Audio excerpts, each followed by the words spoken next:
7 फेब्रुवारीपासून सुरू झालेल्या काँग्रेसच्या जनसंवाद अभियानाला जळगाव जामोद विधानसभा मतदारसंघात जनतेचा उत्स्फूर्त प्रतिसाद मिळत आहे। ही यात्रा 14 फेब्रुवारी रोजी संग्रामपूर तालुक्यातील सोनाळा जिल्हा परिषद सर्कल मधील गावामध्ये पोहोचली। त्यावेळी मतदारसंघातील काँग्रेसचे ज्येष्ठ नेते प्रकाश पाटील यांनी या सभेला संबोधित केले। यावेळी जळगाव मतदारसंघात पक्षाच्या राजीनाम्याबाबत प्रकाश पाटील या नावाची सुद्धा चर्चा आहे असा प्रश्न एमसीएनने केला असून काँग्रेस पक्षाची एकनिष्ठ असल्याचे प्रतिपादन यावेळी माजी जिल्हा परिषद अध्यक्ष प्रकाश पाटील यांनी प्रसार माध्यमांशी बोलताना केले।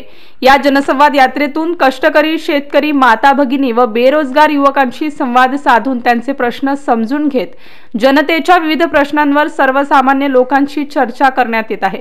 जनसंवाद अभियानात यात्रेत महाराष्ट्र प्रदेश काँग्रेस कमिटीच्या सचिव तथा जळगाव जामोद विधानसभा मतदारसंघाच्या पक्षनेत्या डॉक्टर सौ स्वातीताई वाकेकर, काँग्रेसचे नेते तथा बुलढाणा जिल्हा परिषदचे माननीय अध्यक्ष प्रकाश पाटील, काँग्रेस कमिटीचे संग्रामपूर तालुकाध्यक्ष तथा कृषी उत्पन्न बाजार समितीचे संचालक राजेंद्र वानखडे, काँग्रेस कमिटीचे जळगाव जामोद तालुकाध्यक्ष अविनाश उमरकर यांच्यासह पक्षाचे पदाधिकारी, कार्यकर्ते, ग्रामस्थ बहुसंख्येने उपस्थित होते। एमसीएन न्यूज मराठीकरिता रवींद्र शिरस्कार, संग्रामपूर। माजी मंत्री अशोकराव चव्हाण यांच्या बंडानंतर जळगाव जामोद विधानसभा मतदारसंघात माजी जिल्हा परिषद अध्यक्ष प्रकाश पाटील यांचं नाव आहे। काय सांगू शकाल आपण? आम्ही अशोकराव चव्हाणचे खरे समर्थक होतो हे मान्य करावंच लागेल, तो विषय नाही आहे। या जिल्ह्यातले अनेक लोकांची नावं त्या ठिकाणी घेतल्या जातात की ते अशोकराव चव्हाणांचे, म्हणजे आम्ही काँग्रेसचे समर्थक, पण अशोकराव चव्हाण या जिल्ह्याचे या महाराष्ट्राचे 2 वेळा मुख्यमंत्री राहिले, अनेक वेळा मंत्री राहिले, त्यामुळे साहजिकच आमचे त्यांचे संबंध होते। मी अध्यक्ष असताना ते मुख्यमंत्री होते आणि त्या काळामध्ये या भागामध्ये त्यांनी अनेक प्रश्न मिटवले आणि मला वैयक्तिकरित्या त्यांनी निधी सुद्धा त्या ठिकाणी दिला होता।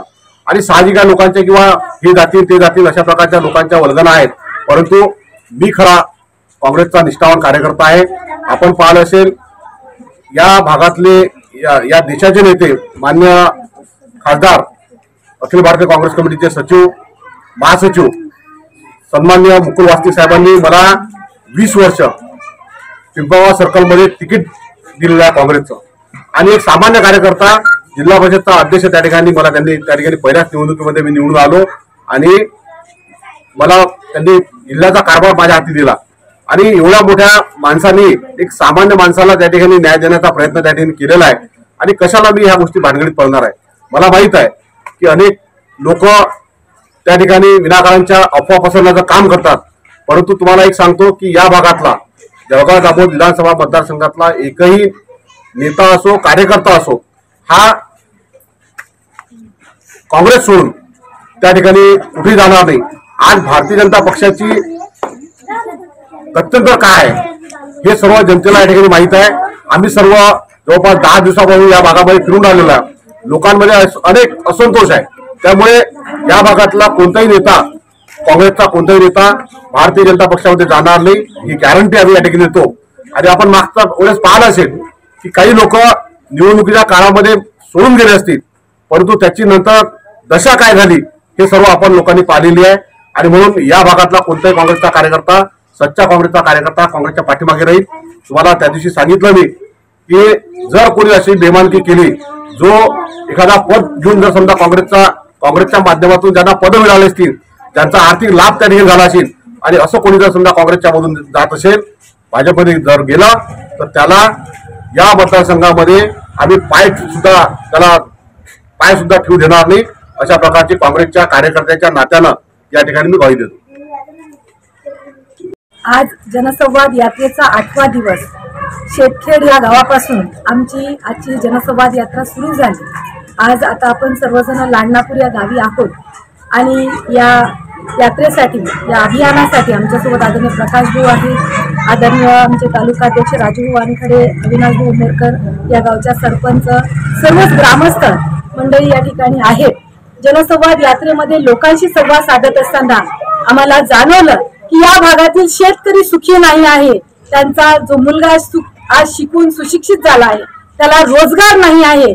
या भागातील अनेक समस्या, अनेक गावांमध्ये रस्ते नाहीत, शेत रस्त्यांची तर दुरावस्था खूप आहे, कारण आपल्याला सर्वांना माहिती आहे की शेतीचा माल पिकवल्यानंतर तो घरी आणण्यासाठी आमच्या शेतकऱ्याला अनेक कष्ट होतात. अनेक शेतकरी आपल्या भागामधील संत्रा उत्पादक जो शेतकरी आहे, सोनाळा असेल, टुनकी असेल, सगोळा असेल, बावनबीर असेल आणि सर्व आदिवासी भागातील शेतकऱ्यांना आज संत्र्याचा भाव मिळत नाही आहे. हे कुणामुळे होत आहे तर केंद्र आणि राज्याच्या चुकीच्या आयात निर्यात धोरणामुळे. तर आमचं म्हणणं आहे की इथल्या लोकप्रतिनिधींनी या शेतकऱ्यांना न्याय मिळवण्यासाठी काय केलं आहे, या शेतकऱ्यांच्या डोळ्याचा अश्रू पुसायला कोणीही या ठिकाणी येत नाही आहे. खऱ्या अर्थानं आज या जनसंवादातून लोकांपर्यंत पोहोचताना ह्या व्यथा आम्हाला जाणवतात, त्यांच्या बोलण्यातून आम्हाला समजतात. कुठेतरी असं वाटतंय की परिवर्तनाची नांदी आता भविष्यात आल्याशिवाय राहणार नाही. जनता या मुजोर भाजपच्या शासनाला घरी पाठवल्याशिवाय राहणार नाही.